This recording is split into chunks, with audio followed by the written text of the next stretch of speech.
ఉద్భవిస్తాము ఆయన చిన్న ప్రార్థన చేస్తాం.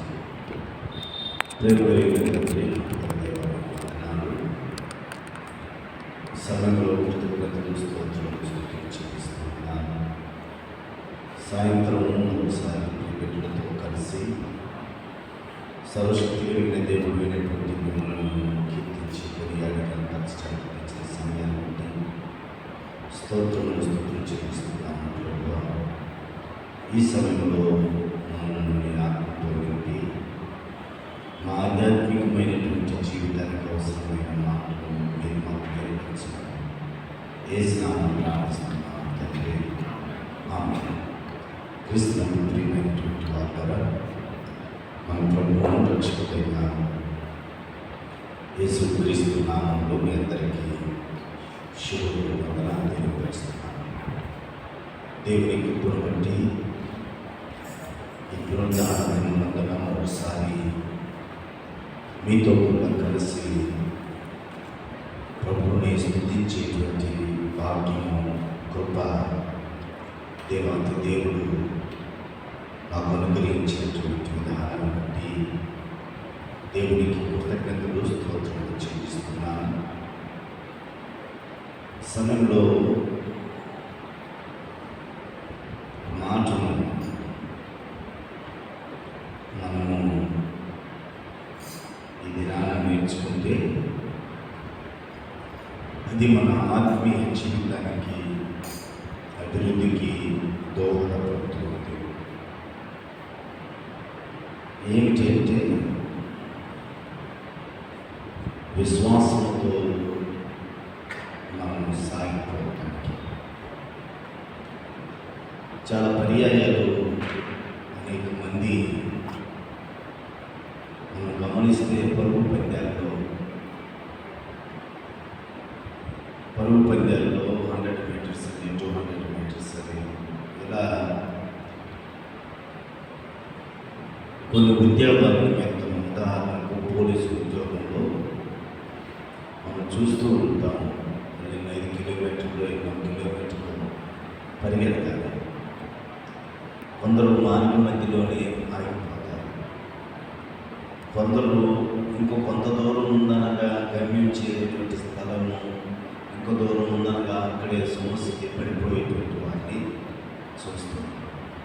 కొందరు మాత్రమే ఆ ఇవ్వబడినటువంటి పరుగు పందెంలో ఓపికతో ఎంతో దృఢ నిశ్చయంతో ప్రయాసపడి వారు ఆ గమ్యస్థానం చేరుతారు. కొందరు ప్రారంభించిన వెంటనే ఆగిపోతారు. కొందరు ప్రారంభిస్తారు కానీ కొంత దూరం పోయిన తర్వాత ఆగిపోతారు. కొందరు చాలా దూరం పోయిన తర్వాత ఆగిపోతారు. ఎవరో కొందరు మాత్రమే ఆ పరుగు పంద్యాన్ని తుదముట్టిస్తారు. అందుకే మన దేహంలో ఒక మాట చూస్తే రాత్రిలో నేను ఒక మాట జ్ఞాపకం చేశాను. దాని గురించి చూడండి, తిమోతికి రాసినటువంటి 2వ పత్రికలో 4వ అధ్యాయంలో 7వ వచనంలో ఆయన అంటాడు, పౌలు మంచి పోరాటం పోరాడింది, నా పరుగు కడ ముట్టించింది, నా పరుగు కడ ముట్టించింది. ఇది ఈ దినం మనం నేర్చుకోబోయేటువంటి ఆత్మీయమైనటువంటి పాఠం. నా పరుగు కడ ముట్టించింది. ఆ పోలీసు ఉద్యోగం కొరకు ప్రయత్నిస్తున్నటువంటి ప్రియ బిడ్డలు ముందు ప్రాక్టీస్ చేస్తారు. ఉదయం సాయంకాలము ఎన్నో కిలోమీటర్లు పరిగెత్తు చేస్తూ ఉన్నప్పటికీ కొన్ని పర్యాయాలు గమ్యాన్ని చేరలేక ఆగిపోతారు. అలా ఆగిపోతే అది ఆధ్యాత్మికమైనటువంటి జీవితాన్ని కూడా మనము అన్వయించుకోవాలి. విశ్వాస జీవితం కూడా ప్రారంభిస్తాము, కానీ ముగింపు దశకు తీసుకోబోయేటువంటి సమయంలో మధ్యలోనే లేకపోతే ప్రారంభంలోనే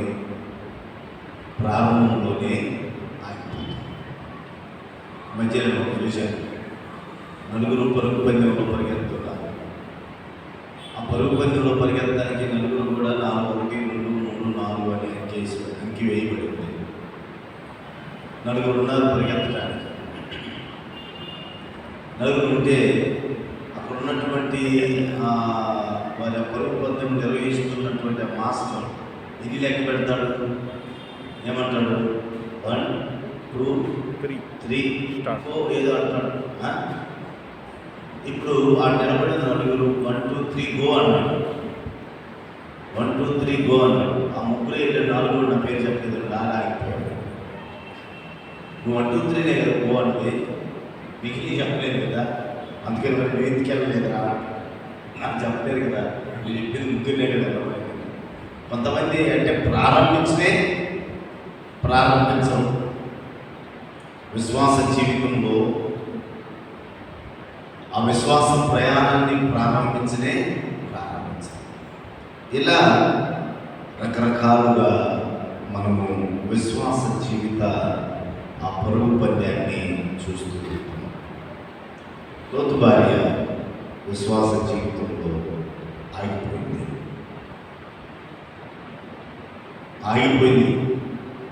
ఆమె ఎందుకు పనికిరానటువంటి పుస్తకంగా మారిపోయింది. అంటే దేవుడు చెప్పిన మాటను నిర్లక్ష్యం వహించింది. ఏమవుతుందిలే వెనక్కి చూస్తే వెనక్కి చూడటమే కదా అనుకుని అవిధేయత, అవిశ్వాసము ఆమె జీవితంలో మనం చూస్తాము. ఆగిపోయింది అక్కడే. అంటే ముందు పరిగెత్తుంది కానీ చూపు మాత్రం వెనక చూచి. అందుకే దేవుడి వాక్యంలో సెలవిచ్చింది, నాగటి మీద చేయి వేయవాడు వెనక్కి తిరిగి చూడకూడదు అని. ప్రమాదం జరుగుతుంది. అలా తన విశ్వాస జీవితాన్ని కొంత దూరము ప్రయాణించి ఆగిపోయినటువంటి లోతు భార్యను మనం చూస్తాం. కొందరం పోయింది, కొందరం ఒక రాయలు సోయరుకు పోయిన తర్వాత అనే మాట. లోతు సోయరుకు వచ్చినప్పుడు ఆ దేశమున సూర్యుడు ఉదయించినప్పుడు యెహోవా సొదొమ మీదను గొమొర్రా మీదను యెహోవా నుండి గంధములను అగ్నియు ఆకాశం నుండి కురిపించి ఆ పట్టణమును ఆ మైదానం ఆ పట్టణం నివసించు వారిని నేల మొలకలను నాశనం చేసిన. అయితే లోతు భార్య అతని వెనక నుండి తిరిగి చూచి ఉప్పు స్నానం ఆగిపోయింది. ప్రారంభించింది కానీ ఎప్పుడు కూడా బలవంతపు విశ్వాసం నిలబడదు. అక్కడ వాళ్ళు తడువు చేస్తూ ఉన్నప్పటికీ దేవదూతలే వారి చేయి పట్టుకొని బయటికి లాక్కుని వచ్చారు. బలవంతపు విశ్వాసము ఎక్కువ సమయం నిలబడదు, ఎక్కువ సమయం ఆగిపోతుంది. అలాంటిది ఇక్కడ జరిగింది.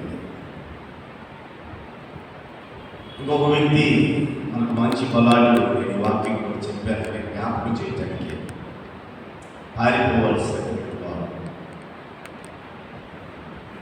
ఒక స్త్రీ లోడుని అక్కడే పవలించేశాడు. అందుడు అక్కడే సంసారం. జార స్త్రీ నుండి పారిపోడి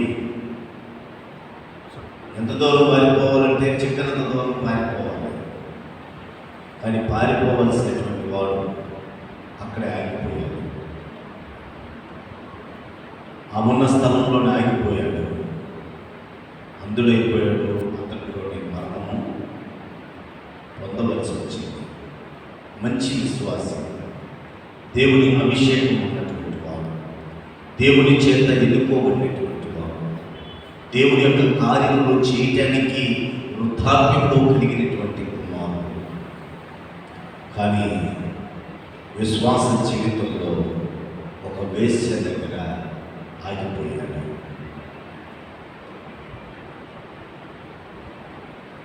అందుడైపోయాడు.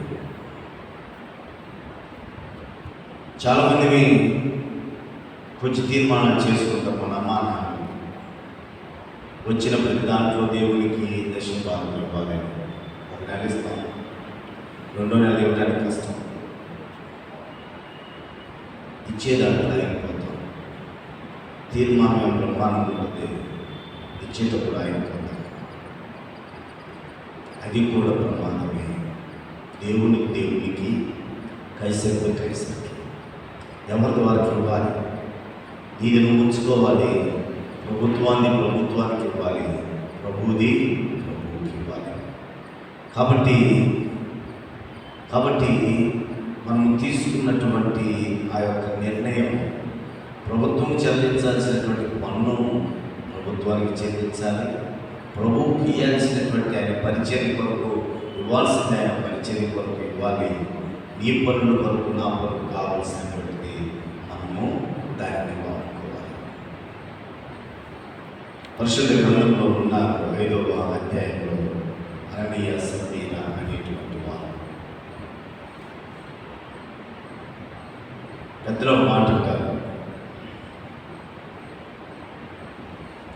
పొలమునకు గట్లను సంసారానికి గుట్టు అంత ప్రాముఖ్యమైన, పొలముకు గట్టు ఎంత ప్రాముఖ్యమో కుటుంబంలో భార్యాభర్తల మధ్య గుట్టు కూడా అంత ప్రాముఖ్యమైన. గుట్టు విషయంలోకి వస్తే అబద్ధం ఆడటం కూడా నిర్గచ్చులైనటువంటి వారు, అబద్ధంలో కూడా ప్రాణం పోతుందా, ఆ గుట్టు వారు ఆడినటువంటి అబద్ధము బయటికి రాకుండా ఇద్దరు ప్రాణాలైనది కానీ వారు దాచుకున్న ధర్మత్వం చెప్పాలి. పరిశుద్ధాత్మ దేవుడు కూడా చెప్పాలి. పేతురు అడిగాడు, మనయ్య నీదే కదా ఆస్తి, నువ్వు ఇస్తానన్నావు, సరే తెచ్చిమన్నావు, ఎందుకే మీరు అందుకేనయ్యా కొత్త దాచుకున్నారు. ఇద్దరు మాట్లాడుకున్నారు, భార్య భర్తలతో మాట్లాడుకున్నారు, ఎవరికి చెప్పకూడదు అనుకున్నారు, ఎవరు చెప్పలేదు, ప్రాణం పోయినా చెప్పలేదు. ఆ డబ్బాడు పెట్టారు, తర్వాత వెతుకున్నారు లేదు తెలియదు, కానీ అక్కడ ప్రాణం పోయినా సరే అంటే చుట్టూ ఆగిపోయారు. దేవునికి ఇవ్వాల్సింది దేవునికి ఇవ్వటంలో ఆగిపోయారు, మరణం అయిపోయారు. విశ్వాసము ఆ పరుగులో ఇచ్చుట కూడా విశ్వాసమే, అందులో ఆగిపోయారు. మనం ఇలా పరిశుద్ధ గ్రంథంలో అనేక మందిని మనం చూస్తాం. జ్ఞాని అనుకుంటున్న సొలొమోను మహారాజే అన్ని స్త్రీల యొక్క సహవాసం వల్ల, వారితో సాంగత్యం వల్ల ఆయన కూడా విగ్రహాల వైపు తిరగవలసినటువంటి పరిస్థితి వచ్చింది. వారికి దూరంగా ఉండమన్నాడు దేవుడు మాట వినలేదు. ఆయన ఆ భక్తి జీవితంలో ఆగిపోయాడు, పదవి భ్రష్టుడైపోయాడు. కాబట్టి కొన్నిసార్లు మన విశ్వాస పరుగు ప్రారంభమవుతుంది. యథార్థంగా బ్రతకాలి అనే ఆలోచన ఉంటుంది, దేవుడికి భయపడాలి అనే ఆలోచన ఉంటుంది, స్థిరమైనటువంటి విశ్వాసం కలిగి ఉండాలనే ఆలోచన ఉంటుంది. కానీ అస్థిరత్వం దాన్ని కొనసాగించలేక మధ్యలోనే ఆగిపోతే ఘోరమైనటువంటి పరిస్థితులను మనము చూడవలసి వస్తుంది. ఎటువంటి అడ్డంకులు వచ్చినా, ఎటువంటి కష్టములు వచ్చినా, ఎటువంటి అవరోధంలో అధిగమించవలసి వచ్చినా సాగిపోతూ ఉంటే విజయం అంతే. ఆ పరుగు పందెంలో పోలీస్ జాబ్ పరుగు పందెంలో అతను కూడా అలసిపోతాడు, అతను కూడా సమస్యపోతాడు, అతను కూడా పడిపోయేటువంటి పరిస్థితికి వస్తాడు. కానీ తన లక్ష్యం ఏమిటంటే ఏదో ఒక విధంగా నేను పరుగు కడముట్టించాలి. ఆ విశ్వాసం, ఆ పరుగు పందెం ఏదో ఒక విధంగా నేను ఈ పరుగును కడముట్టించాలి. ఈ పరుగు నేను కంప్లీట్ చేస్తే, ఈ పరుగు ఇవ్వబడినటువంటి ఆ పరుగు పందెం గీతగాన్ని దాటితే నేను ఉద్యోగానికి పరుగు ఏదమ్మా వచ్చితే నేను చేరవలసిన గమ్యస్థానం నేను చేరితే నా జీవితము మారిపోతుంది. అలా కొందరు ఆ అలసిపోయిన పరుగును అడముట్టించినటువంటి వాడు విజయులుగా. అలా ఒక ఇద్దరు ముగ్గురు మీకు నేను జ్ఞాపకం చేసుకుంటాను. ఆది కాండం 22వ అధ్యాయం మొదటి నుంచి 22వ అధ్యాయము మొదటి నుంచి ఇంటికి చదవండి. 17 చూపించు ఆ అధ్యాయం మొత్తం కూడా మనం గమనిస్తే అబ్రహాము యొక్క విశ్వాసం జీవితం, అబ్రహాము యొక్క విశ్వాస జీవితం, ఈయన దేవునితో పరిశోధించడం మనం ఇక్కడ చూస్తాం 22వ అధ్యాయంలో. కాబట్టి బాధపడలేదు, వేదన పడలేదు. దేవుడు తనకు ఇచ్చినటువంటి పనిని ముగించడానికి సంసిద్ధుడయ్యాడు. ఏమైపోయాడంటే ఆగిపోకుండా ప్రేమించిన కుమారుని బలిగా ఇవ్వమన్నప్పుడు అలిసిపోలేదు, దేవుడి మీద అలిగిపోలేదు, లేకపోతే అసంతృప్తి చెందలేదు. విశ్వాసంతో తన బిడ్డని తీసుకుని ఏమైందంటే పితరులకు తండ్రి అయ్యాడు. ఓ మాట తెలుసా, అబ్రహాము స్నేహితుడు ఎవరో తెలుసా? దేవుడు స్నేహితుడు. నా స్నేహితుడు అన్నాడు దేవుడు. దేవుడి స్నేహితుడు కాగలిగాడు. అతడు ఉన్నాడు ఆ పరుగు పందెంలో. ఆ పరుగు పందెంలో అతను పరిగెత్తుతున్నాడు, అతడు అణిచిపోతున్నాడు, అతడు సంసిస్తున్నాడు. కానీ ముందున్నటువంటి గమ్యస్థానం చేయాలి అనే ఒక నిరీక్షణ, అనే ఒక ధ్యేయంతో ఆయన పరిగెత్తున్నాడు. ఆ విశ్వాసంతో ముగించిన తర్వాత మన పితరులకు ఆయన ఏమైపోయాడు? తండ్రి అయ్యాడు, దేవుని స్నేహితుడు. ఆగిపోతే అంతవరకే మన జీవితము సమాప్తం అవుతుంది. చేరవలసిన గమ్యస్థానం చేరాలి. ఆయన ఆత్మలో పరిగెత్తాడు అబ్రహాము. దేవుని స్నేహితుడు ఆగిపోయాడు. విశ్వాసం ఆగలేదు. తన పరుగు ఎప్పుడు విశ్వాసంలో ఎక్కడికి దేవుడు చెప్పిన మాటకి ఎప్పుడు కూడా వ్యతిరేకంగా ఆయన చేయలేదు. తన పరుగుని కడముట్టించాడు. ఎంత గొప్ప భాగ్యం! దేవుని స్నేహితుడు ఆగలేదు. ఈరోజు కూడా అబ్రహాము మా పితరులు అని చెప్పుకునేటువంటి స్థాయికి ఆయన ఎదుగుగా కారణం విశ్వాసంలో ఆగిపోకుండా ఆయన సాగిపోయాడు. మనం కూడా దేవుని స్నేహితులు కావాలన్నా, లేదా దేవుని దగ్గర నుండి బలా వచ్చి దాసుడా అనేటువంటి బిరుదు పొందాలన్నా మనం ఏం చేయాలంటే విశ్వాసంలో మనం ఆగిపోకుండా సాగిపోతూ ఉన్నప్పుడు దేవుడు మనను మెచ్చుకుంటాడు. ఒడవికి మనం కూడా ధ్యానించేటువంటి వారు యేసు భక్తి జీవితంలో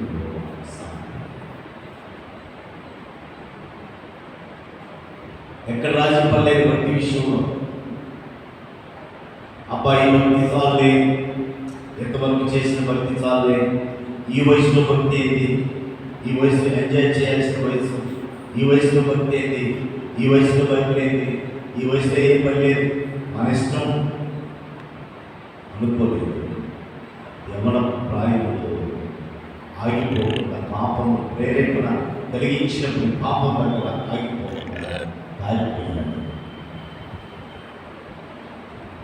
ఆయనకి అనేక కష్టాలు, ఒంట్లో వేయబడ్డాడు, దాసుడిగా పనివాడిగా ఒక కుటుంబంలోనికి అమ్మబడ్డాడు, సరసాల గదిలో వేయబడ్డాడు.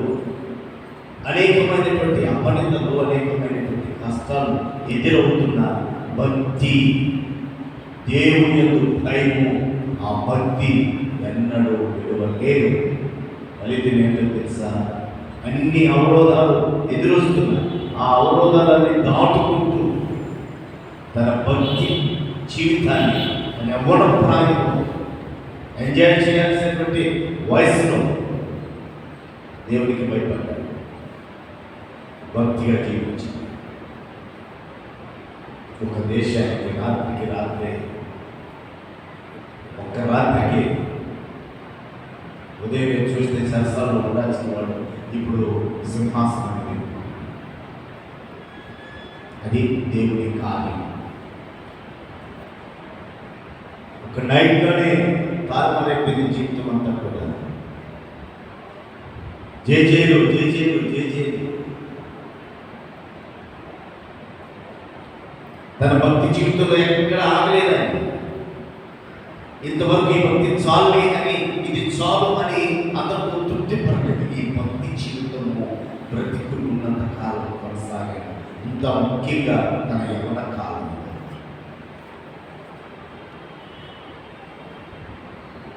యవ్వన కాలం ఏమైపోయాడంటే, ఆయన పితరులకు తండ్రి అయిపోతే ఈయన రాణి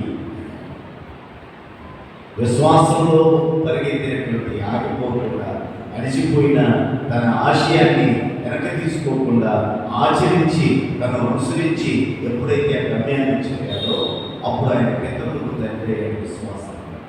యేసేపు భక్తిలో ఆగిపోకుండా ఆ భక్తిని కొనసాగిస్తూ అడ్డంకులు దాటుకొని ఆ అవరోధాలను ఎక్కి దిగి అన్ని పొలాలను చూచి ఆయన చేసినటువంటి ఆయనకు వచ్చినటువంటి ఆయన పితరులు తండ్రి అయితే ఈయన ఐగుప్తు దేశాన్ని దాని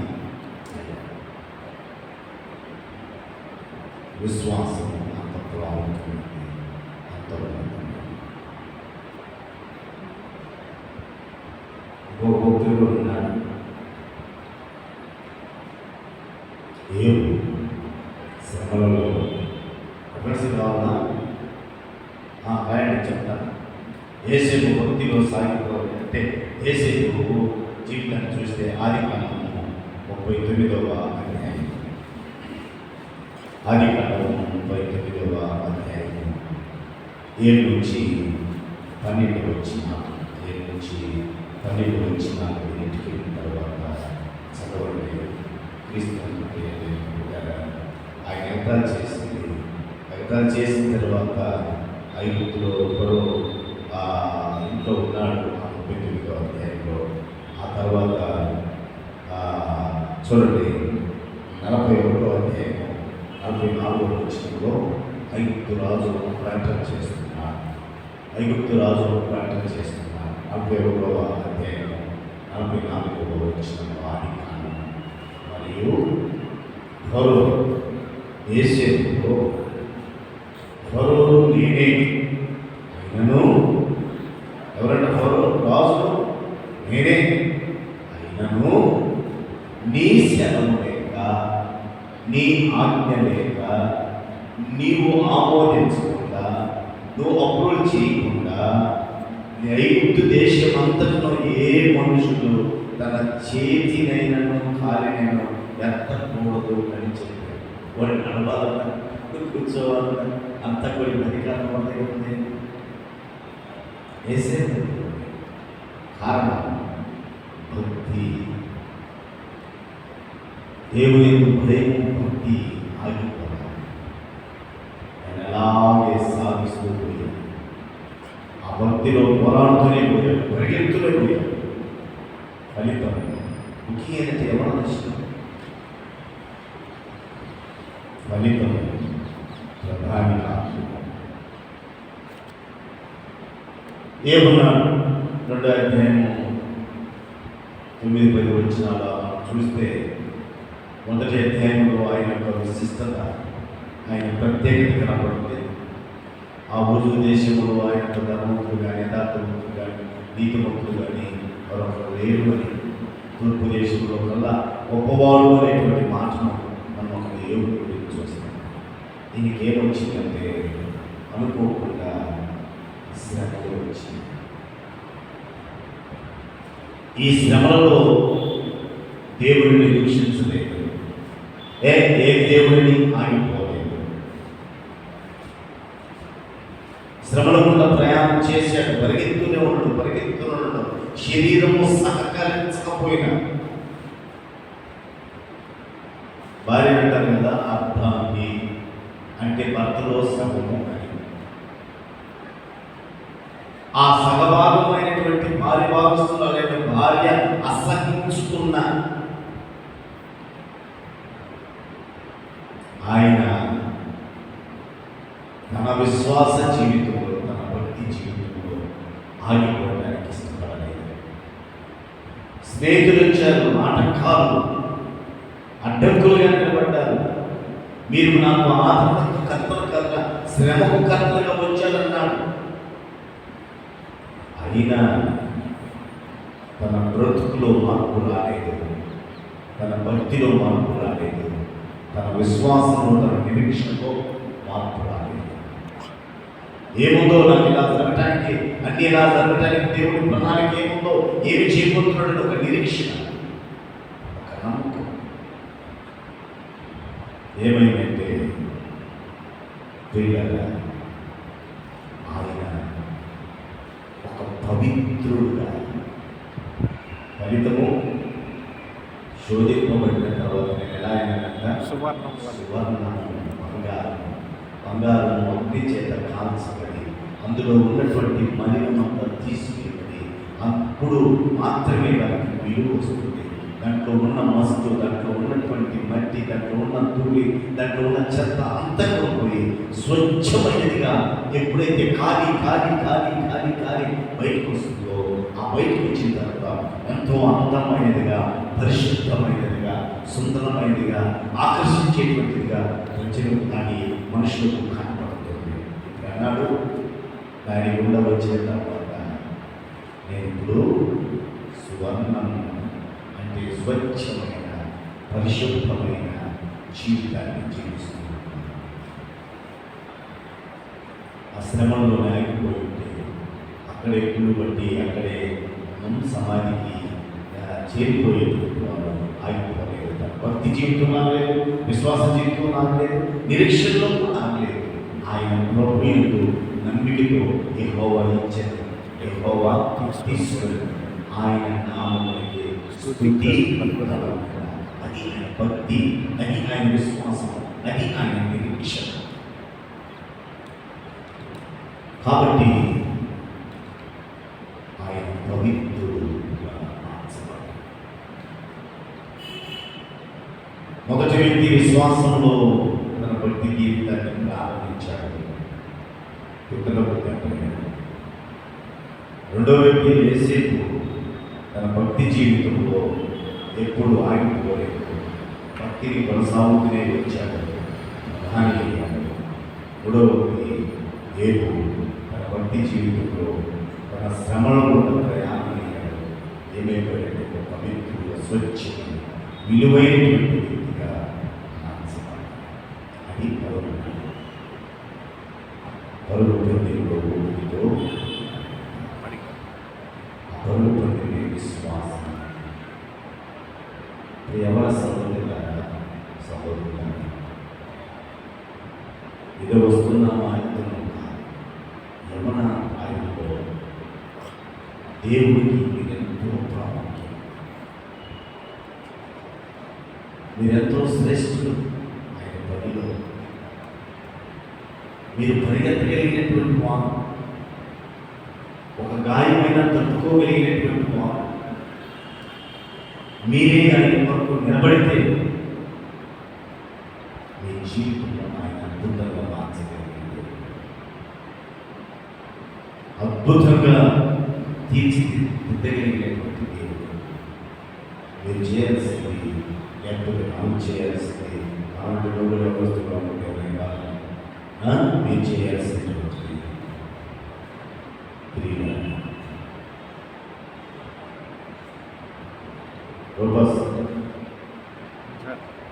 కాబట్టి మనం చేయాల్సినటువంటి పని ఏంటంటే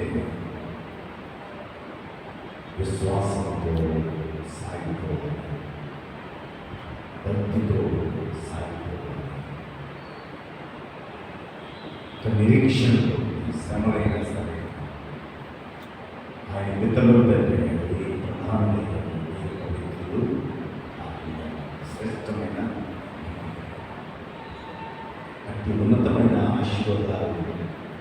దేవుని దానియేలు ఉన్నాడు.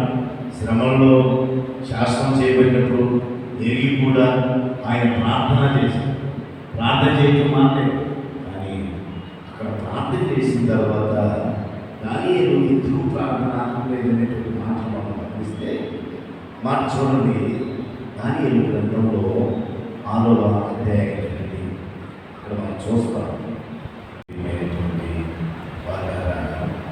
ఈ 6వ అధ్యాయంలో ఆయన యథాప్రకారంగా ప్రార్థన చేసుకున్నాడు. ప్రార్థన చేసుకున్న తర్వాత రాజుకి దానియేలు తప్పించాలని ఆశ ఉంది, కానీ కుదరదు, శాసనం చేశాడు. అయితే సింహం గుహలో వేశాడు, మళ్ళా ఉదయం ఇచ్చాడు. దానియేలు వచ్చింది జీవం కలిగిన దేవుడు, దానియేలు సేవిస్తున్న దేవుడు ఆయన్ని రక్షించాలని గ్రహించి అప్పుడు ఆ రాజు చేస్తున్నటువంటి ఒక గొప్ప కార్యం ఏంటో తెలుసా? ఒక యవనస్తుడు, ఒక స్వతంత్రుడు కాదు, బాధ్యతగా ఉన్నటువంటి వ్యక్తి, అక్కడ బాధ్యత కలిగినటువంటి ఒక పోస్ట్లో ఉంటూ ఆయన ప్రార్థన అనేటువంటిది మారినప్పుడు ఆయన బట్టి, ఆ ప్రార్థన బట్టి రాజు చేసేటువంటి శాసనం ఏంటో తెలుసా? 26వ వచనంలో నా సముఖమున నియమించబడినదేమనగా నా రాజ్యములోని సకల ప్రభుత్వముల యందు నివాసులు దానియేలు యొక్క దేవునికి భయపడచ్చు, ఆయన సముఖమున వణుకుచుండవలెను, ఆయనే జీవము గల. అందుకు మీరేది కోసం ప్రార్థన చేయాలి.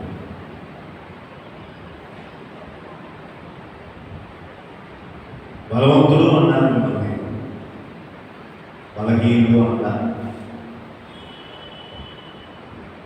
ప్రార్థన జీవితం కలిగిన ప్రార్థనలో ఆగిపోలేదు, సాగిపోలేదు. సకల ప్రభుత్వములకు శాసనం చేయబడింది. దానియేలు దేవుడే జీవం కలిగిన దేవుడు, అంటే చచ్చిన దేవుడు కాదు, ఎప్పుడు బ్రతుకుండే దేవుడు, ఎప్పుడు బ్రతుకుండేటువంటి దేవుడు. ఈరోజు వచ్చి రేపు ఒక లోపం వచ్చినటువంటి వాడు కాదు, జీవం కలిగిన దేవుడు. కాబట్టి ఎక్కడ కూడా రాజీ పడకండి. దేవుని బయలులో లోకాన్ని ఆశించావా? లోకాన్ని ఆశించిన రోజు వారి ఎందుకు పనికిరాని ఆశించావా? నేను చెప్పలేను. లోకాన్ని ఆశించావా? దేవుడంటే లెక్క లేదా, భయం లేదా, అశ్రద్ధ అని అసలు దేవుడికి భక్తులుగా విశ్వాసంగా అబ్రహాము పితరులకు, ఆయన పితరులకు, మన పితరులు దేవుని స్నేహితులు కావాలి. ఏవు పరిశుద్ధుడు సువర్ణమని మార్చారు, వేసే కానీ దేవుని యొక్క రాజ్య సువార్త వ్యాపించడంలో ప్రధాన భూమిక పోషించారు. సాయంకాలం ప్రియమైన సహోదరి సహోదరులు, లోకంలో చూడండి, అది రెండు రంగులుగానే ఉంటుంది, సుందరంగానే కనపడుతుంది. ఆ సుందరం అనేటువంటి దాంట్లో రోజులో పడిపోయేది, ఆఖరి సంకనానికి పోయేది కూడా కనుక్కోండి. జాగ్రత్త. బాగా ఉంటుంది, ఎంజాయ్ చేయాల్సిన వయసుకి ఇప్పుడు ఆరోగ్యప్పుడు చేయి, దాని ప్రతిఫలం ఏంటో చూస్తాం, అభయంకరత్వం ఏంటో చూస్తాం. కాబట్టి అలా కాకుండా ప్రార్థనాపరుడుగా, విశ్వాసం కలిగిన వారిగా, భక్తి కలిగినటువంటి వారిగా, నిరీక్షణ కలిగినటువంటి వారిగా జీవించి దేవుడి కార్యాలు చేయాలని అటు పరిశుద్ధాత్మ దేవుడు ఈ సాయంకాలం మీకు అనుగ్రహించుకుంటున్నాను. ప్రార్థన ప్రభుత్వ ప్రార్థన ఆశీర్వాదంలో సెలవు తీసుకున్నాం. దేవుడి వందనాలు. సాయంత్రం మాకు మాట్లాడిన మాట ఎక్కడి నుంచి అతని జీవితంలో ప్రభావ విశ్వాసంలో భక్తిలో నిరీక్షణలో ప్రార్థనలు ఎన్నడూ ఆగిపోకుండా సాగిపోతూ మహిమకరమైనటువంటి జీవితం జీవించడం చూపించడం అటు ఆత్మతో ఏ స్థానంలో ప్రార్థిస్తున్నాము తండ్రి. ఆమె పరలోకంలో మా తండ్రి ఆమె పరిష్కారం ఈ రాజ్యం నాకు వచ్చింది. ఈ చిత్తం పరలోకంలో నెరవేర్చుకున్న మాకు కావలసినది మా వ్యవస్థను క్షమించిన ప్రకారం మాకు రక్షించు. మమ్మల్ని శోధనలకు ఎందుకంటే రాజ్యం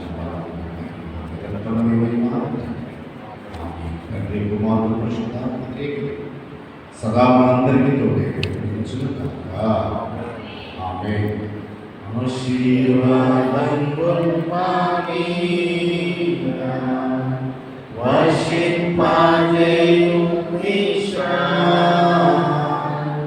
ఆశతో నందియున్నాము నీ సత్యవాక్యము ఈ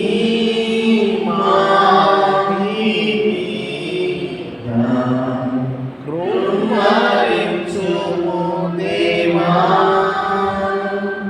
క్రమర ప్రేమ వర్ష